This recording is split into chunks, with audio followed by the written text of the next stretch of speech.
Madame, monsieur, bonjour. Dans l'actualité de ce samedi, à l'occasion de la journée nationale des réservistes, de nombreuses manifestations et débats sont organisés sur la situation de ces civils volontaires qui souhaitent participer à la défense nationale. Au total, 60 000 personnes, dont d'anciens militaires.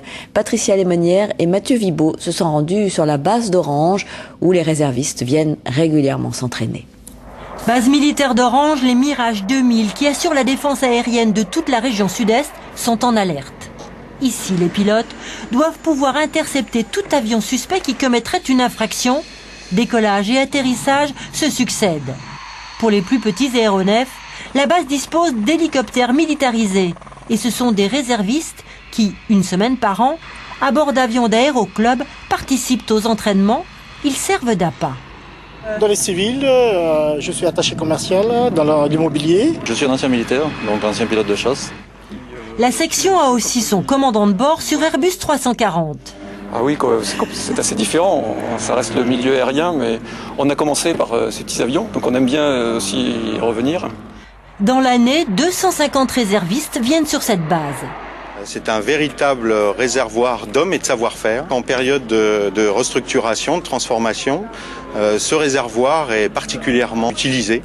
Lors des journées portes ouvertes, cet ingénieur se transforme en capitaine chargé des relations publiques. À lui de convaincre les entrepreneurs d'engager des anciens militaires ou de laisser leurs employés devenir réservistes. 5 jours, ça me paraît tout à fait acceptable.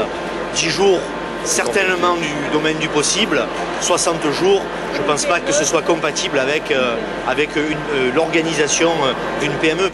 La journée s'achève. Olivier Cloupe redevient civil direction Paris où il arrivera à minuit. Demain, il retrouvera ses dossiers et son patron. Quand on engage un réserviste, on sait à l'avance que ça va être quelqu'un de dynamique. On sait que c'est quelqu'un qui aimera le travail en équipe. On sait aussi que c'est quelqu'un qui a une éthique personnelle. Ils sont aujourd'hui 60 000 à faire 22 jours de réserve en moyenne par an. L'armée en pleine transformation devrait de plus en plus faire appel aux compétences de ces civils.